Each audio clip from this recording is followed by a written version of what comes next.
and special guests. We're going to move right into our special order of business. At this time, I'm going to turn over the podium to our business manager, Brother Derek Walpike.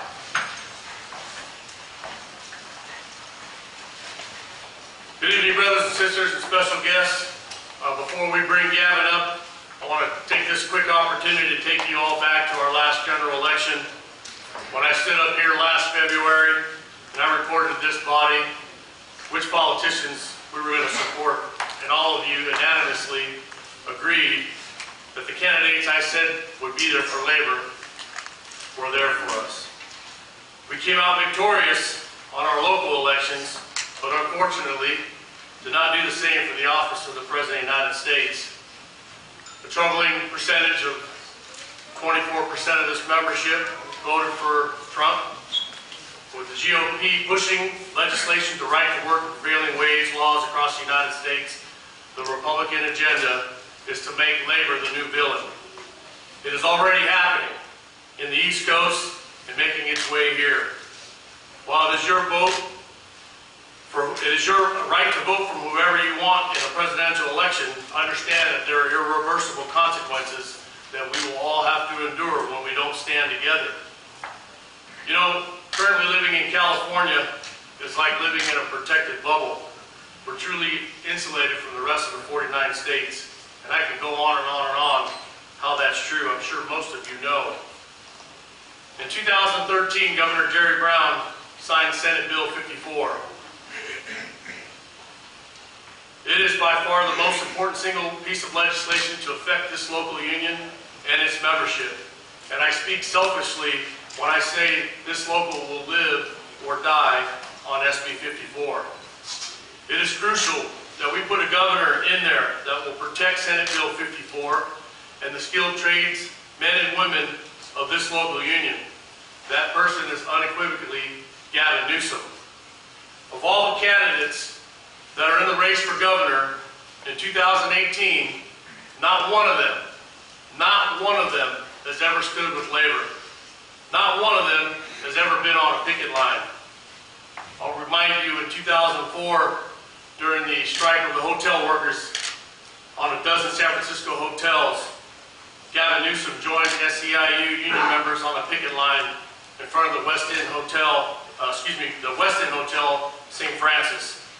He vowed that the city would boycott the hotels by not sponsoring city events at any of them until the hotels agreed to a contract with the workers. That contract finally got settled in September of 2006. Newsom's support for the workers angered a lot of businesses. Imagine that. A guy that actually stuck up for the working men and women. Ladies and gentlemen, brothers and sisters, please give a warm welcome to the next governor of California, Gavin Newsom.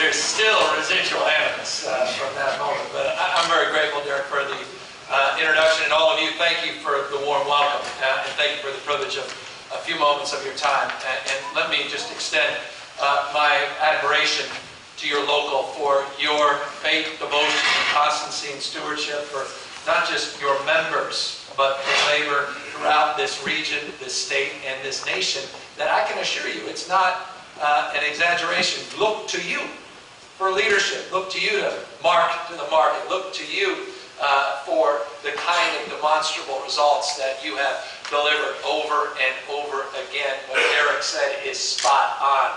Labor is under a kind of threat that I have never experienced in my lifetime. That's not an exaggeration. You got a Republican Congress, you got a Republican President, you've got folks in there that have long desired to advance beyond the 28 states, that right to work. The folks out there that, you know, they're been fighting since 1931 to roll back Davis Bacon and prevailing wage. You got folks there that don't believe in collective bargaining. You got folks there that want to strip away vested rights and pensions, and absolutely vehemently opposed to even basic things like increasing, indexing the minimum wage, that think you're the problem. That think you're, quote unquote, paid too much. That was what the President of the United States said as he was campaigning for that office. The American worker, he said, is paid too much. I mean, I appreciate it. You know, Derek said, you know, bunch of you voted for Trump, and I certainly respect that because, you know what, with respect to my party, the Democratic Party, we didn't speak to the legitimate economic anxiety that exists out there. And with respect to our message, it didn't resonate with a lot of folks. Hell, even in California, 26 counties voted overwhelmingly for Donald Trump. Overwhelmingly in this state, California. So, you know, with respect, our party's got to step up our game. We got to do a little bit better to reconcile that and not look down on folks that supported Trump, but try to, you know, recognize that there are folks that just don't feel, with all the promotion, all the promise coming from our party, that we're actually delivering the jobs, delivering the wages, delivering the opportunities like we should. So I long-windedly just want to acknowledge that and make this point to you. You know, you got me on PLAs, you got me on prevailing wage. I got to get back as it relates to SB 54 and make sure we enforce that and expand that, which is an opportunity, not just for this local, but for this region and this state. You should know, and I hope you do know, that I'm going to be there when push comes to shove. That you expect. You expect all of that. But I'm also someone, I just want you to know this, perhaps more than anything else, that's willing to stick my neck out. You know, a lot of politicians would say everything I just said on, you know, supporting apprenticeship programs, and, you know, Office of Labor Standard, for all those good things, right? But not everybody's willing to stick their neck out. Not everyone's willing to step up and step in and take the heat.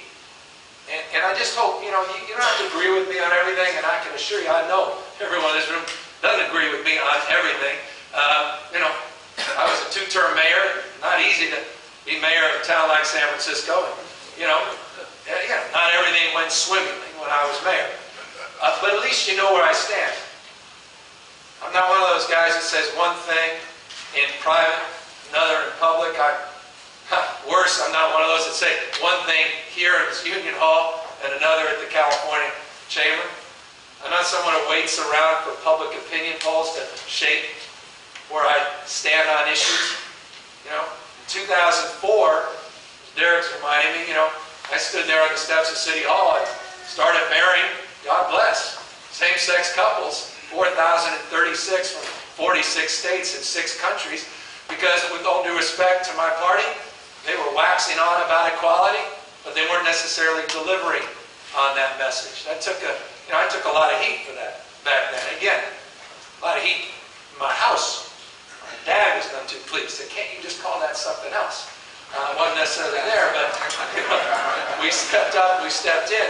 You don't have to agree with the issue of marijuana legalization. Heck, that goes deep into conflict I have every morning when I wake up next to my wife, because we got 4 young kids who she doesn't like it. She don't want to send the wrong message. But you know, I did that because it's a racial justice issue, it's a social justice issue, it's an economic justice issue. I'm not pro-cannabis, I'm anti the war on drugs that's been hurting poor folks and been hurting people of color. I just think we could do more and do better. It was the only statewide official to lean in to that debate, to step up and step in and try to shape public opinion around that debate. On so many issues, I'm willing to get out front. Card check neutrality when I was mayor was wildly controversial. We were the critical vote to pull that over the top when I was supervisor. And I'm happy to, even as mayor, trust me. You know, what Derek said was not insignificant. Mayors don't walk picket lines in the middle of negotiation.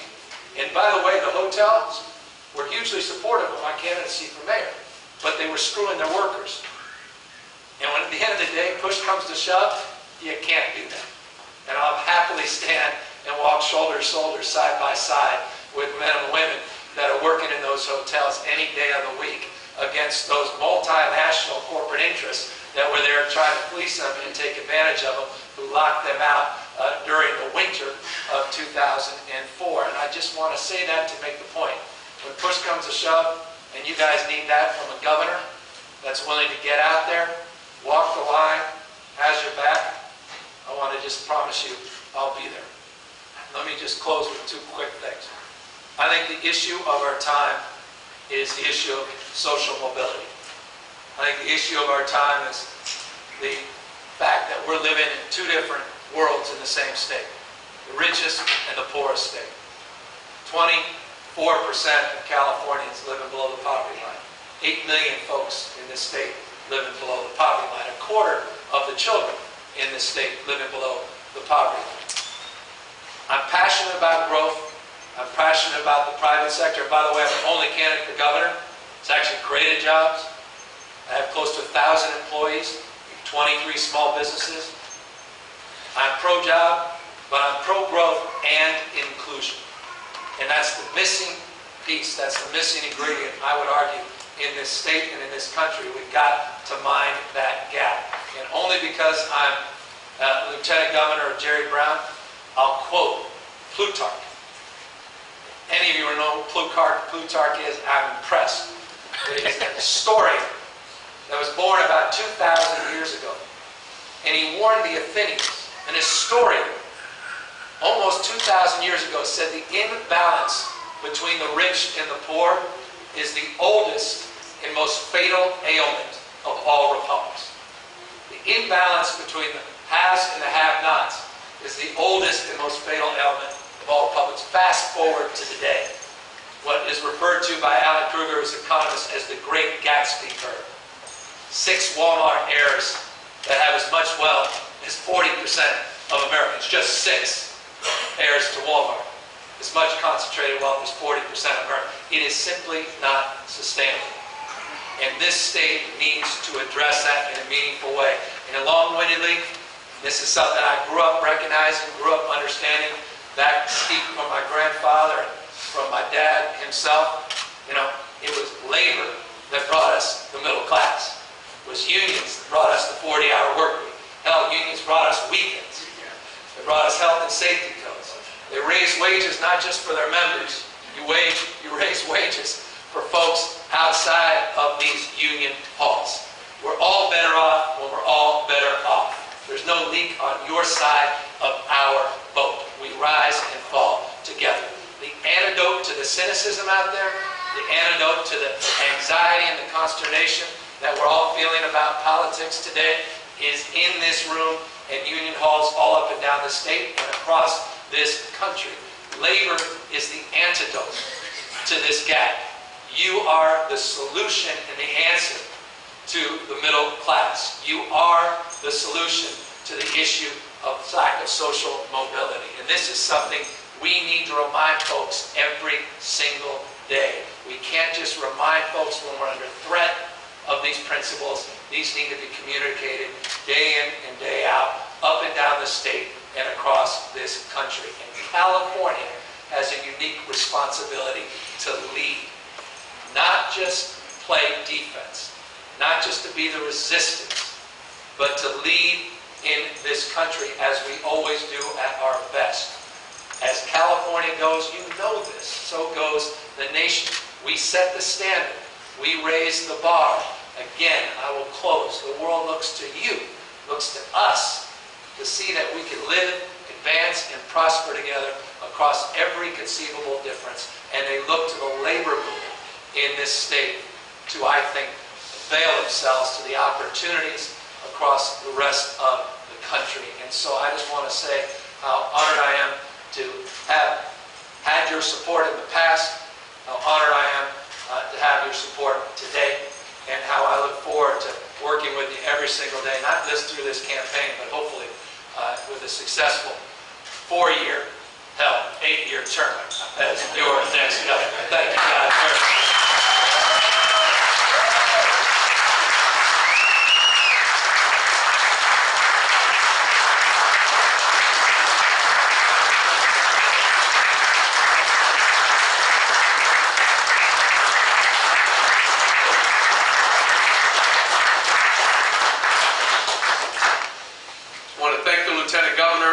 this time, we've requested that our Lieutenant Governor answer a few questions, and he's agreed.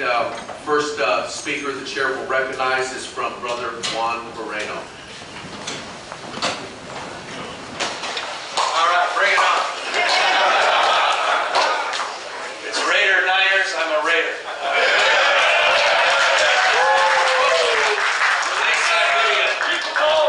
That's right, we're working on that. We're working on it. I'm not kidding. It's not working on that. Good evening, Lieutenant Governor. My question for you is, Senate Bill 54 requires an owner or operator of a stationary source that is engaged in certain activities with regard to petroleum refinery.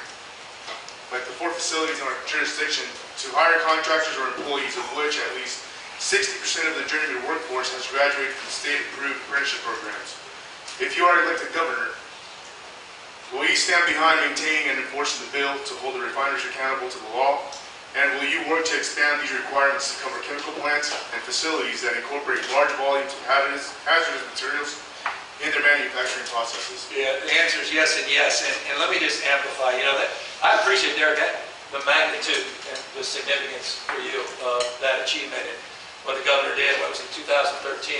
And the fact now, I think they hit that threshold right on 60% as we phased it in. And so now it's all about accountability. One thing I learned as mayor, it's one thing to pass laws, you got to enforce them. And you got to make sure there's the enforcement wing there to hold folks accountable. And so you absolutely have that assurance from me. And look, the idea when it comes to chemicals and the idea we're pulling people off the street for those kinds of for that kind of work is insane to me. So I sleep a hell of a lot better at night. I think you got 4 of these big facilities out here. Your folks are out there taking care of these facilities, and there are many other like facilities that need the same kind of journey person support, that apprentice support, and those prevailing wages. So let's do it. Let's expand it.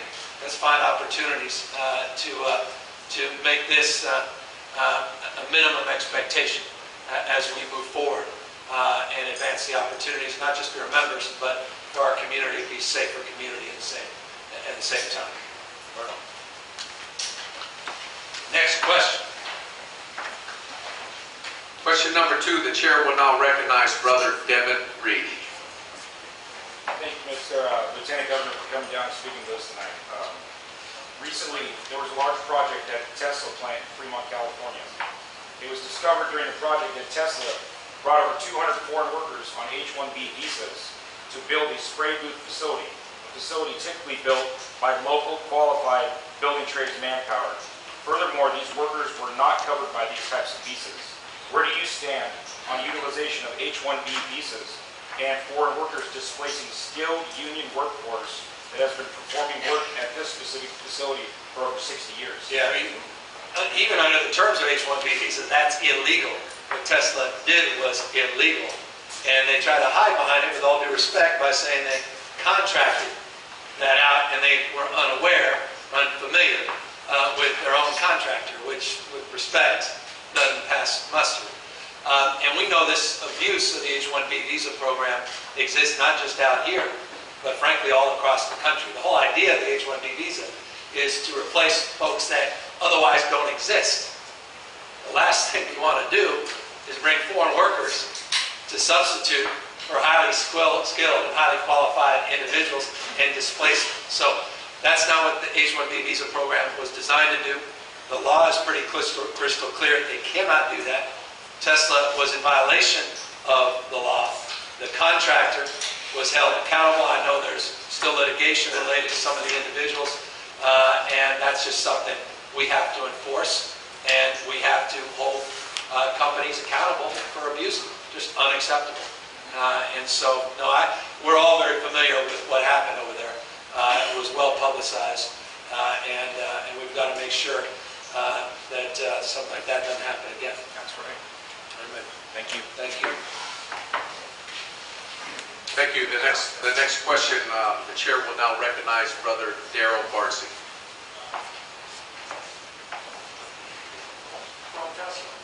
Oh, it's Darrell. Good evening, Governor Newsom, or Lieutenant Governor Newsom. Our membership is comprised of many members who say a little louder.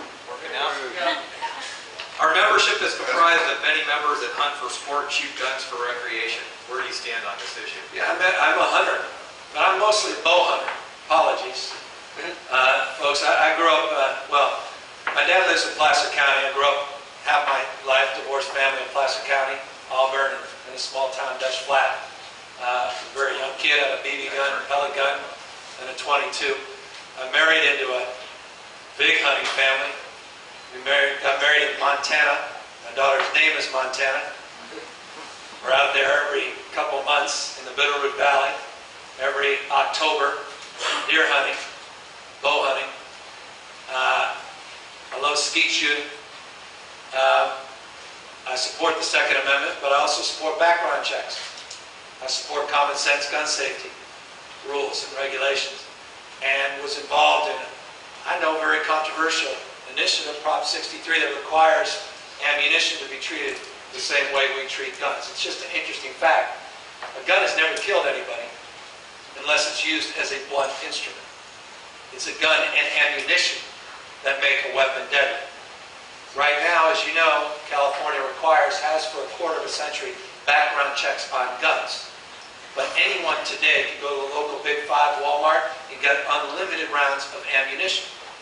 You can have an illegal gun and walk down and without an ID get boxes and boxes of ammo.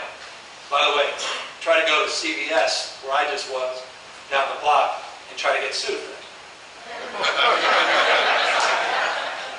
So my position is this.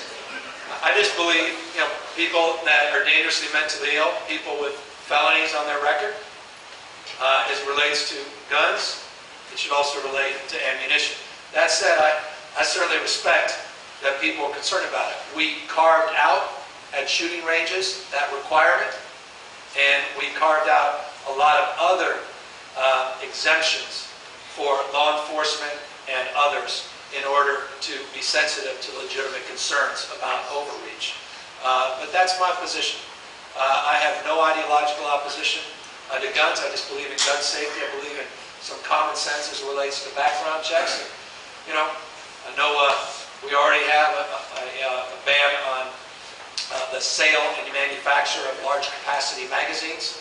San Francisco, Sunnyvale, LA, and Oakland had bans on possession. Now the rest of the state has a ban on those possession. But I understand that also is controversial, and I certainly respect the difference of opinion. It was expressed quite acutely this Christmas at my dinner table with Ken Siebel, my father-in-law. So I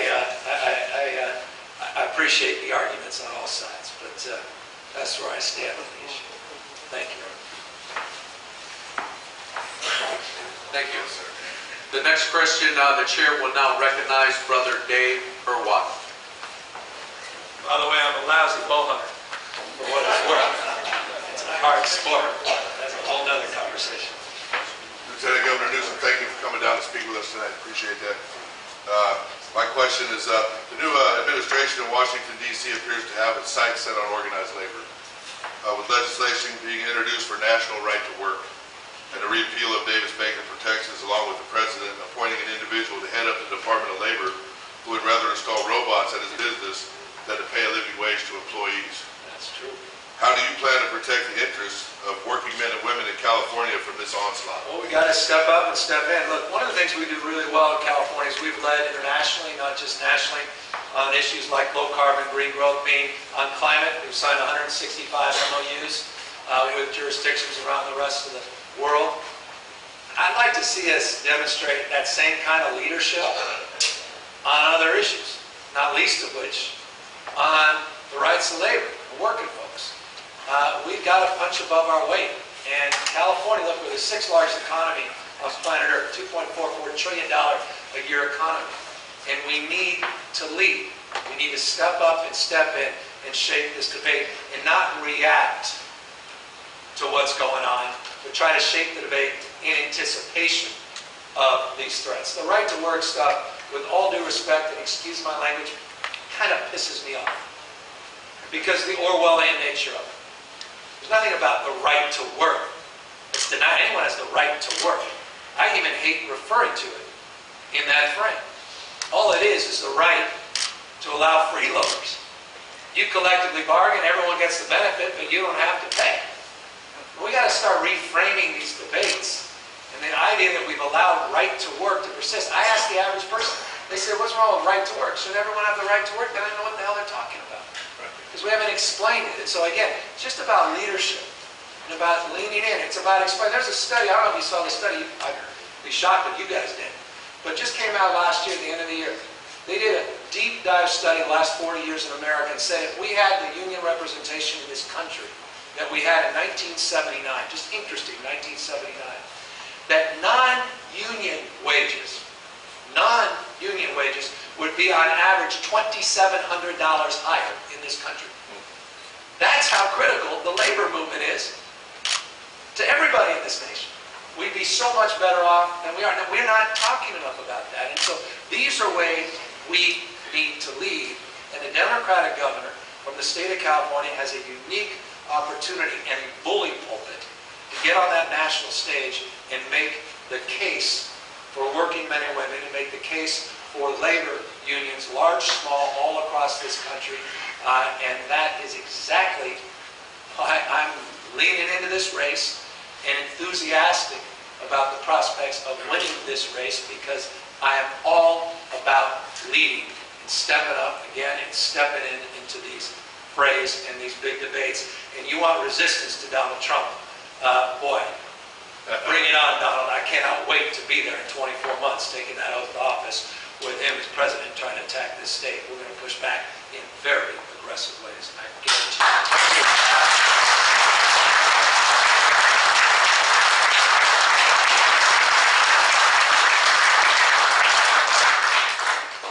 Thank you, brothers and sisters.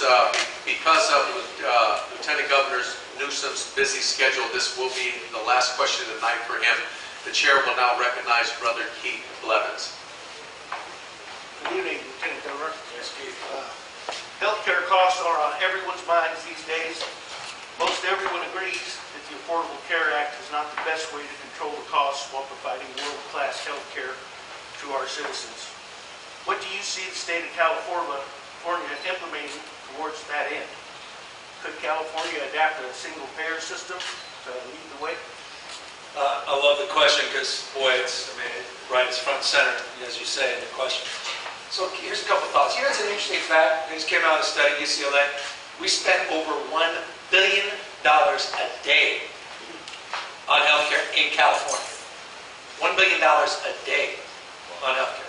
$367.5 billion was last year's healthcare spent just in the state of California. So it begs the question, it works out about $9,400 per person. No other state spends that kind of money. So it begs the question, why the hell do we have millions of people that are uninsured even after, as you say, the ACA is in its third year of implementation? Here's an interesting fact. Any of you who paid any attention to San Francisco, you may know this. Those of you who didn't, don't know this. When I was mayor, we were the first city in America to provide universal health care. San Francisco has a universal health care program, regardless of pre-existing condition, regardless of your ability to pay, and I know this is controversial, but regardless of your immigration status, San Francisco provides universal access. It's a version of single payer, to your question. Probably more commonly identified as a public option, God forbid. We did it in a way where we didn't raise taxes. We brought Kaiser and others to the table, and we did it with organized labor and their leadership. It took us years to put together, and last year they just did a study, 10 years now in operation. 94% of folks that have that program are satisfied with that program. So you asked me the question, can we at a state level, with the size, scale, and scope of California, 40 million folks that spend close to $400 billion, provide universal access to everybody at a lower cost? I don't think we can. I know we can. And so I agree with you. Obamacare had its flaws, and we're going to have to own up to that, especially as Democrats. But the solution they're offering is neither a repeal or a replace. And we are going to have to fight hard against that bill, which, by the way, includes complete repeal of any funding for Planned Parenthood, which is horrifying as a father of 2 daughters and as someone who cares deeply about reproductive health in this state. Interestingly, on that point, and this will be my final point, I don't know if you know it, but Ryan's bill that they shoved through committee yesterday after complaining that Obamacare didn't get any public scrutiny, even though it was over a year in the making. After one hearing, these guys pushed it out of committee to squeeze it down your throat. Do you know those tax credits they talk about that you're going to get in lieu of the subsidy? But at least you got that tax credit, $2,000 goes up to $4,000. Do you know that none of those tax credits apply in California? I'm not making this up. You know why? Because the tax credits only apply with health insurers that do not provide abortion services. Every single health insurer in California provides abortion services. So none of the tax credits will apply in the state of California if that damn bill passes. This is serious stuff. So first we have to defeat the mindset that created it, and then we have to organize a positive alternative. And I think the tenets of what we laid out in San Francisco can be replicated all across this state, and I can guarantee you we're going to be talking a hell of a lot more about this in the upcoming months. Single payer, I think, is inevitable in this country. Medicare for all is inevitable in this country. How the state of California processes that is subject to legitimate debate. But we can do a much better job than we're doing today. And I'm going to be campaigning on this. And I look forward to working with you guys to make sure we deliver on that promise. Thank you all very much. I'm grateful for the opportunity.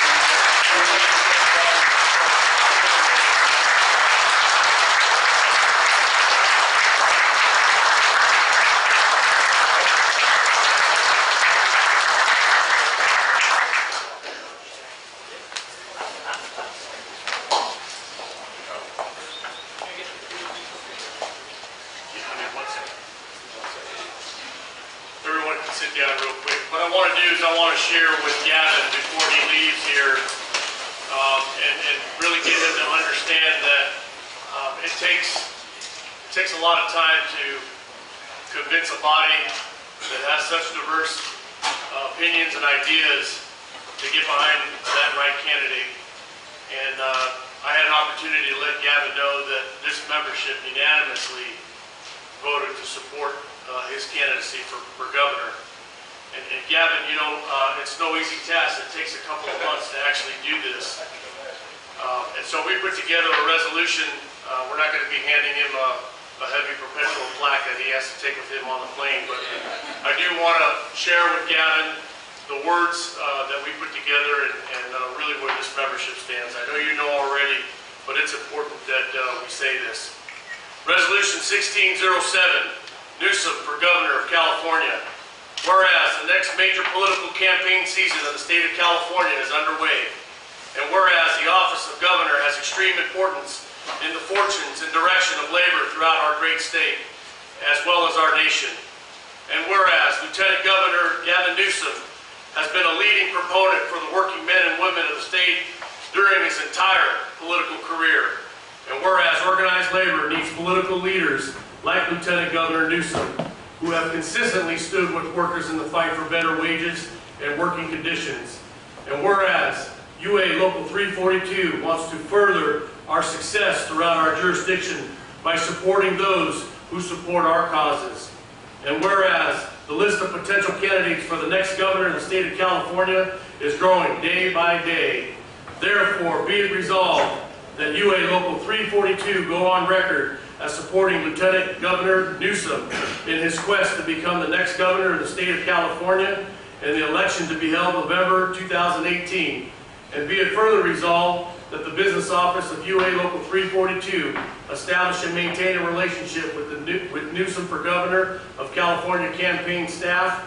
And be it further resolved that UA Local 342 Committee on Political Education, also known as COPE, begin an outreach and education program to get our members registered to vote and educated on the issues facing our continued success and prosperity. And be it further resolved that UA Local 342 provide all available resources in this effort toward electing Gavin Newsom as our next governor.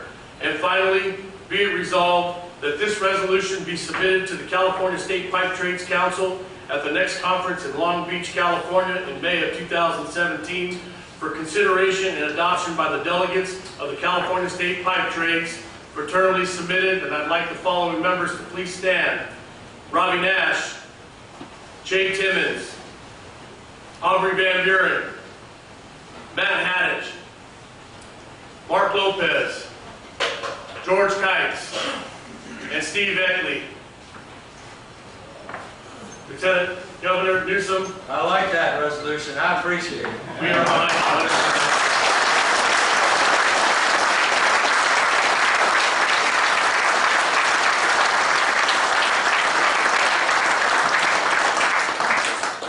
Lieutenant Governor Newsom, on behalf of Local 342, we take great pride in being the leaders of our industry and moving forward on our political agenda. So on behalf of this local union, let us be one of the first ones to recognize the next governor of the state of California, Gavin Newsom. Thank you.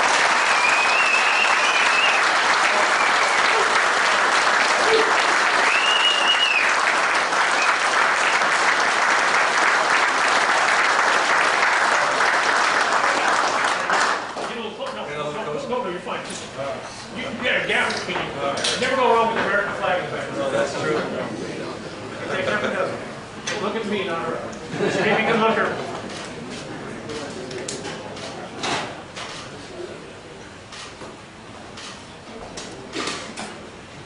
Yes. All right. Thank you. Thank you, guys. Appreciate everything. Thank you. Brothers and sisters, at this time, this meeting stands on recess. We are going to take a 15-minute recess. Yep.